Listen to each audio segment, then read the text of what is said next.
Bonjour tout le monde et bienvenue à votre troisième capsule de votre cours Algorithmique et programmation structurée. Aujourd'hui, je vais commencer d'abord par un petit retour facile sur le code qu'on a fait la dernière fois, simplement pour vous parler de quelques règles très importantes en C++. Euh, Vous avez le code qui est là, qu'on a fait la dernière fois, et ce que vous pouvez remarquer, par exemple, c'est que j'ai fait exprès de déplacer les lignes qui sont là, de modifier leur indentation. L'indentation, c'est quoi? C'est un concept qui représente tout simplement un retrait vers la droite des lignes de code. Normalement, ce qu'on veut en C++, c'est que lorsque on déclare le programme principal, on va voir plus tard que c'est la même chose pour une fonction. Donc, on déclare le programme principal, on ouvre une accolade ouvrante sur la ligne d'en dessous, on est aligné à gauche, et ensuite le code devrait tout être aligné un petit peu à droite. Et la collade fermante, qui devrait correspondre à la collade ouvrante, devrait être alignée avec cette dernière.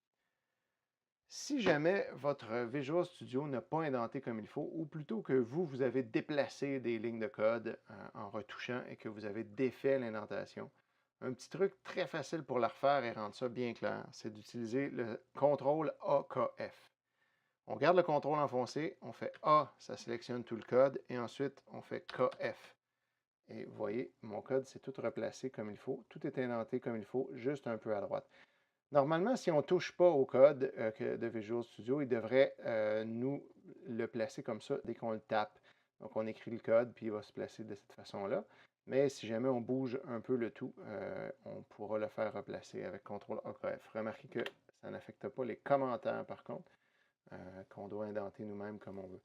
À quoi ça sert l'indentation? Pour l'instant, ben, ça sert à rendre ça plus propre, mais on va voir bientôt que lorsqu'on va avoir des blocs de code dans des blocs de code dans des blocs de code, si on ne les indente pas, c'est très difficile de s'y retrouver et de savoir qu'est-ce qui est où exactement. Donc, il faut garder l'habitude de garder notre code indenté. Avec ça, quatre règles importantes en C++. J'en ai mentionné une. À chaque accolade ouvrante doit correspondre une accolade fermante. Elle doit être placée quelque part après, pas nécessairement sur la même ligne, évidemment. Dans ce cas-ci, on sait que ça va être sur une autre ligne, mais elle doit exister. Si on en oublie une, ça ne fonctionne pas. Ça ne compilera plus. Même chose pour les parenthèses. Si j'ouvre une parenthèse, je dois la refermer quelque part. Souvent, ça va être sur la même ligne, mais à la limite, c'est même pas obligatoire. Il faut simplement être sûr que ça correspond. Si je mets une parenthèse à l'intérieur d'une autre, ben, ces deux parenthèses-là doivent toutes les deux être fermées. Si on en oublie une, ça ne fonctionne pas. En plus de ça, ça on en a déjà parlé, on termine toutes les lignes par un point-virgule. Excepté quoi? Quelques exceptions. Les commentaires, qui ne sont pas des instructions de C++, donc on n'a pas besoin de mettre des points-virgules. Les inclusions de bibliothèques et la déclaration du main avec ses accolades. Donc une ligne qui ne contient qu'une accolade, on ne met pas de point-virgule là. C'est les seules exceptions, vous les avez toutes dans l'écran. Pour le reste, toujours un point-virgule. Et finalement, un petit truc que je n'avais jamais mentionné, mais qui est important, le C++ est sensible à la casse, c'est-à-dire que pour lui, des majuscules puis des minuscules, c'est différent. Si j'écris ma variable rayon comme ça, avec un R majuscule, pour lui, ce n'est pas la même chose que si je me déclarais une variable rayon avec un R minuscule. Il va me laisser déclarer deux variables comme ça parce que pour lui, c'est deux variables totalement différentes qui n'ont pas le même nom parce que ce n'est pas les mêmes caractères qu'ils composent. Donc, il faut faire attention. Évidemment, ça, c'est une très mauvaise idée d'avoir deux variables qui ont le même nom, sauf les majuscules. On va garder notre convention de toujours commencer le nom de la variable par une majuscule. Et ensuite, il faut l'utiliser toujours comme ça. Si j'oublie la majuscule ici, ben, il va me donner une erreur en me disant rayon tout en minuscule, ce n'est pas une variable que je connais, tu ne l'as jamais déclarée. Donc, pour lui, ce n'est pas la même chose que le rayon avec un R majuscule. Donc, il faut faire attention de ne pas se mélanger. Normalement, tous les mots réservés en C++, comme float, const, int, main, tout ça, c'est toujours tout en minuscules. Les seules majuscules qu'on va utiliser, ben, c'est celles qu'on introduit nous-mêmes dans nos propres noms de variables. Et là, il faut être conséquent. Donc voilà, ça c'était le petit retour que je voulais faire. Vous avez tout ça également dans le diaporama, donc à vous de relire ça si vous sentez que vous en avez besoin. Le sujet suivant sur lequel je veux vous entretenir, ben, c'est les expressions arithmétiques. C'est pas très compliqué les expressions arithmétiques parce que c'est quelque chose qu'on connaît quand même bien. C'est pas très très loin de ce qu'on fait dans un cours de mathématiques. Une expression arithmétique en programmation, c'est ce qu'on appelle une combinaison d'opérandes, d'opérateurs et de parenthèses. Les opérandes, c'est des nombres sur lesquels on fait les calculs. On exécute des opérateurs, qui sont des opérations mathématiques, et on peut utiliser les parenthèses pour modifier la priorité des opérations. Donc, des opérandes, si j'écris 4 plus 7, bien 4 et 7 sont des opérandes, plus est un opérateur. Une opérande, ça peut aussi être une variable ou une constante qui contient un nombre. Donc, par exemple, rayon fois 3. Bien, rayon et 3 sont toutes les deux des opérandes. Lorsque j'ai une combinaison d'opérandes, d'opérateurs et de parenthèses, on dira que tout ça constitue une expression mathématique. Et ça va donc exécuter un calcul mathématique qui peut être aussi simple que 2 plus 2, mais aussi complexe qu'une longue série d'opérations en chaîne, une après l'autre. Mais à chaque fois, l'expression arithmétique peut se réduire à un seul nombre. Lorsqu'on a tout fini les calculs, le résultat de l'opération mathématique qu'on va avoir faite, ça va être un seul nombre. Ça ne sera jamais autre chose. Donc, toute expression arithmétique se réduit à un seul nombre. Et la chose avec laquelle il faut faire attention, c'est que C++ et donc vos compilateurs vont respecter la priorité des opérations. Donc, quand vous effectuez une série d'opérations mathématiques à la chaîne, lui, il va respecter la priorité des opérations. Si vous y pensez pas, ça ne donnera peut-être pas le résultat que vous vouliez. Parce que dépendamment de la priorité, c'est possible qu'il en fasse une avant une autre, puis ça ne donne pas ce que vous vouliez qu'il fasse. Si vous voulez le forcer à exécuter les opérations dans un autre ordre que celui prioritaire, bien, vous allez devoir utiliser des parenthèses. Donc ça, c'est quelque chose que vous devez normalement avoir déjà vu dans un cours de maths. On va réviser ça très rapidement. Vous allez voir que c'est pas compliqué du tout. L'opérateur qui a la plus grande priorité en mathématiques, c'est l'exposant. Priorité numéro 1, l'exposant. Par contre, en C++, l'opérateur exposant n'existe pas. Donc, c'est pour ça que dans le petit tableau ici, dans ma colonne C++, que vous voyez, c'est ND. Donc, on ne peut pas faire d'exposant avec un simple opérateur. On va voir par contre qu'évidemment, il y a moyen de faire un exposant avec une fonction mathématique. On y reviendra à la prochaine capsule. Pour l'instant, l'opérateur petit chapeau comme ça d'exposant, ce n'est pas un exposant en C++. Ce qui est très mélangeant et qui risque de porter à confusion, c'est que si vous faites un opérateur, le carré comme ça, le petit chapeau, ben, ça existe en C++, mais ça ne fait pas du tout un exposant. Ça fait un ou exclusif binaire, ce qui n'a absolument rien à voir avec l'exposant. Donc, ça peut donner l'impression que ça va fonctionner puisque ça se compile, puis finalement, ça donne des résultats farfelus. Donc, n'oubliez pas, il n'y a pas d'exposant en C++. Ensuite, à la deuxième priorité, ce qu'on a, c'est le plus et le moins. Mais attention, le plus et le moins utilisés dans le sens de positif ou négatif. Ce sont des opérateurs unaires, c'est-à-dire des opérateurs qui n'ont besoin que d'une seule opérande. Quand est-ce qu'on utilise le plus et le moins comme ça? Bien, lorsqu'on veut dire, par exemple, le nombre moins 10. Quand j'écris moins 10, bien, le moins qui est dans moins 10, c'est le négatif. Et lui, il est plus prioritaire que les autres opérateurs. Donc, évidemment, le moins va s'appliquer avant. On ne fera pas, si je fais moins 10 plus 5, il ne va pas commencer par faire 10 plus 5, puis après ça, appliquer le moins, le négatif au résultat. Il va appliquer le moins au 10, puis il va ajouter 5. Donc, ça va nous rester moins 5. Le plus, c'est très rare qu'on utilise ça, mais on pourrait écrire plus 3, moins 2. Donc, plus 3 signifie 3 positifs dans ce cas-ci. Mais c'est rare qu'on va faire ça parce que si on écrit simplement 3, il est déjà positif. Sachez toutefois que c'est possible et que syntaxiquement, c'est valable. Donc, le positif et le négatif seront les plus prioritaires en C++, puisqu'il n'y a pas d'exposant. Ensuite de ça viennent la multiplication, la division et le modulo. Toutes les trois sur le même niveau. Multiplication, on l'a vu, c'est l'astérisque ou l'étoile. La division, c'est la barre oblique. Le modulo, c'est le symbole pourcentage. Qu'est-ce que c'est un modulo? Donc ça, c'est important de le comprendre. Le modulo, c'est le reste d'une division entière. Rappelez-vous, lorsque j'étais en quatrième année, vous, je ne sais pas en quelle année vous étiez, mais mettons au début du primaire, on faisait des divisions et on ne savait pas ce qu'étaient les nombres décimaux. Donc, par exemple, si je divisais 5 par 2, mais j'allais dire que 5 divisé par 2, c'était 2 reste 1. Rappelez-vous de ça. On faisait tout le temps une analogie avec des bonbons. Si j'ai 5 bonbons et je dois les partager équitablement entre 2 de mes amis, combien chacun va en avoir? On ne savait pas faire des fractions, on ne pouvait donc pas couper les bonbons en deux. Fait qu'on disait, bon, ben, sur mes 5 bonbons, j'en donne 2 à Julie puis 2 à Ginette.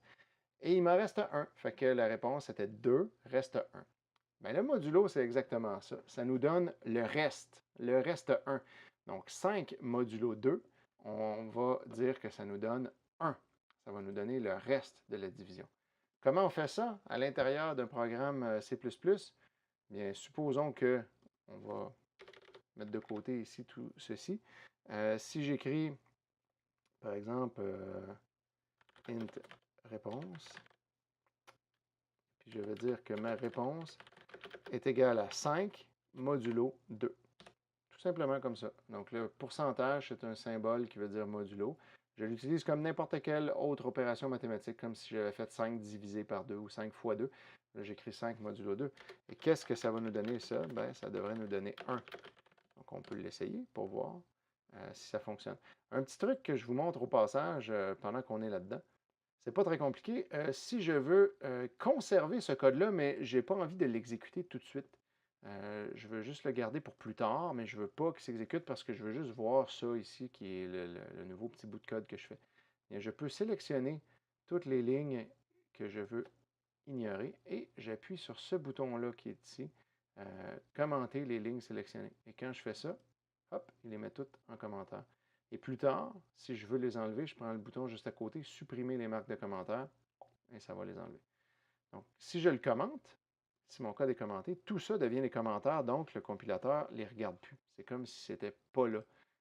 Et puis là, lui, ben, il n'y a aucun problème à exécuter le reste du code. Donc, si j'essaie ça, je l'exécute et voici ma réponse. Ça me donne bel et bien 1. Donc, 5 modulo 2, ça donne 1 parce que 5 divisé par 2, ben, ça donne quelque chose reste 1. Moi, je sais que c'est 2 reste 1, mais l'opération ici va nous donner seulement ce reste 1-là. Si je fais 6 modulo 2, ça va nous donner quoi? 6 bonbons divisés en 2 amis. Il va m'en rester combien dans les mains après à les avoir divisés? Il va m'en rester 0, parce que ça se divise également par 2. Donc, chacun en aura 3, reste 0. C'est ça le modulo. Donc voilà, maintenant, vous savez ce que c'est. Et finalement, la dernière priorité dans les expressions arithmétiques, c'est le plus et le moins, cette fois-ci utilisé dans le sens de l'addition et la soustraction, comme on est habitué, 6 plus 3, 4 plus 2. Donc, qu'est-ce que ça veut dire, ces niveaux de priorité-là? Bien, ça veut dire que si j'ai des expressions arithmétiques comme celle-ci, l'ordre des opérations va être fait en suivant ce tableau-là. Par exemple, si j'essaie le A, 12 plus 42 fois 2 divisé par 4, bien, je ne vais pas résoudre ça de gauche à droite. Je vais faire 42 fois 2 d'abord, ensuite divisé par 4, et le résultat de tout ça, je vais faire 12 plus ce résultat-là. Par exemple, 42 fois 2, ça me donne 84, divisé par 4, ça me donne 21. Puis ensuite, je vais faire 12 plus 21, ce qui va me donner 33. Si je veux que l'addition soit faite en premier avant de faire les multiplications, ben, je n'ai pas d'autre choix que d'utiliser des parenthèses. Donc, des parenthèses en C++, ce n'est pas des opérateurs, c'est des symboles particuliers qui servent à modifier l'ordre dans lequel les opérateurs vont être résolus. Fait que si je mets 12 plus 42 entre parenthèses, ben là, ça va me donner 54. Et ensuite, je fais 54 fois 2, 108, divisé par 4, ça va me donner 27, si je ne me trompe pas. Je peux me tromper. Vous avez les réponses ici. Ah oui, 27, voilà. Je l'ai eu. Donc, on a le même principe ici. Tout ça, hein, en passant, ce n'est pas nécessairement du C++, c'est juste des exercices de priorité d'opération. Comment je sais que ça ne peut pas être du C++? Ben, c'est que j'ai utilisé l'exposant ici, qui, lui, n'est pas un opérateur en C++. Dans ce cas-ci, comme c'est juste des simples mathématiques, ben 2 exposant 3 va être fait en premier. C'est lui qui est le plus prioritaire. Donc 2 exposant 3, ça veut dire 2 fois 2 fois 2, donc ça donne 8. Et ensuite, je vais faire les multiplications et les divisions, et je vais terminer avec l'addition. Donc 4 fois 8 divisé par 8, ça va me donner 4, plus 1, ça va me donner 5. Si j'ajoute des parenthèses à tout ça, je modifie l'ordre. Donc, je commence, lorsque j'ai une parenthèse à l'intérieur d'une autre, je prends la parenthèse la plus interne d'abord, 8 divisé par 2, ce qui me donne 4. finalement la parenthèse externe, 4 exposant 3. Donc, 4 fois 4 fois 4, ce qui donne 64. Et après ça, 4 fois 64, ce qui me donne 256. Et finalement, plus 1, 257. Est-ce que je l'ai eu? Eh bien oui, je ne me suis pas trompé. Vous pouvez faire les deux autres par vous-même, puis voir si vous arrivez aux bonnes réponses sur la diapositive à côté. C'est pas très compliqué, puis normalement, c'est quelque chose que vous savez déjà faire. C'est juste important de garder ça en tête. Parce que les expressions arithmétiques, lorsqu'on va les faire en C++, vont toujours être faites en utilisant la priorité des opérations. Puis si nous, on ne voit pas ça venir, il va nous donner peut-être des résultats différents de ce qu'on voulait. Vous avez quelques exemples d'expressions arithmétiques. 42 est une expression arithmétique puisqu'elle se résout à un seul nombre, 42. C'est l'expression la plus simple, un simple nombre. 42 plus 25, 4 divisé par 3 fois pi fois le rayon, ou 4 divisé par, entre parenthèses, 3 fois pi. Donc, on peut utiliser des constantes, des variables, différentes opérations sur la même ligne, des parenthèses. Donc, tout ça, ça marche. Et les expressions arithmétiques se résoudent toujours à un seul nombre. Et évidemment, ce nombre-là, on va en faire quelque chose. La plupart du temps, on va l'affecter à une variable. Donc, par exemple, on va faire quelque chose comme ça. Si je fais 6, mettons, modulo 4 fois 7 plus 3 divisé par 2, bien, tout ceci est une expression arithmétique qui va être évaluée et qui va être placée dans la réponse. Puis ensuite, bien, je vais afficher la réponse. Dans ce cas-ci, ça va me donner 15. J'ai écrit n'importe quoi au hasard. Comment on fait pour arriver à 15? Bien, on vérifie. On va faire 6 modulo 4 fois 7. On va faire 3 divisé par 2, puis on va additionner les deux ensemble. Mais attention, 3 divisé par 2, rappelez-vous de la dernière fois, la leçon qu'on en avait tirée, lorsqu'on divise un entier par un autre, on obtient un résultat entier. Il va ignorer le reste. Il va nous donner que la division entière. Donc 3 divisé par 2, ça nous donne 1. C'est comme ça qu'on arrive à cette réponse-là. Donc, une expression arithmétique, on ne la fait pas toute seule comme ça sur une ligne. On veut en faire quelque chose. Une fois qu'elle est terminée, on veut l'affecter, son résultat, à une variable. Ou sinon, si je voulais, je pourrais écrire le résultat directement si jamais je n'ai pas besoin de le conserver. Je pourrais faire ça comme ça. Et ça serait tout aussi valide. Afficher directement le résultat. Mais à ce moment-là, si je fais ça, je ne l'ai plus, ce résultat-là. Il est affiché à l'écran, puis après, je ne peux plus le réutiliser. Si j'en ai besoin, il faut que je le recalcule de nouveau. Donc, c'est beaucoup plus rare qu'on va faire ça. La grosse majorité du temps, vous allez voir ça comme ça. On fait une variable est égale à une expression arithmétique. Donc, c'est pas plus compliqué que ça, les expressions arithmétiques. Donc, vous allez pouvoir maintenant faire les exercices du chapitre 1 qui nécessitent l'utilisation des expressions arithmétiques. C'est la grosse majorité des exercices du chapitre 1, c'est ça. C'est de faire un calcul qui va demander simplement de faire une suite d'opérations une après l'autre pour arriver à un résultat final. Donc, maintenant, vous êtes équipé pour faire ça.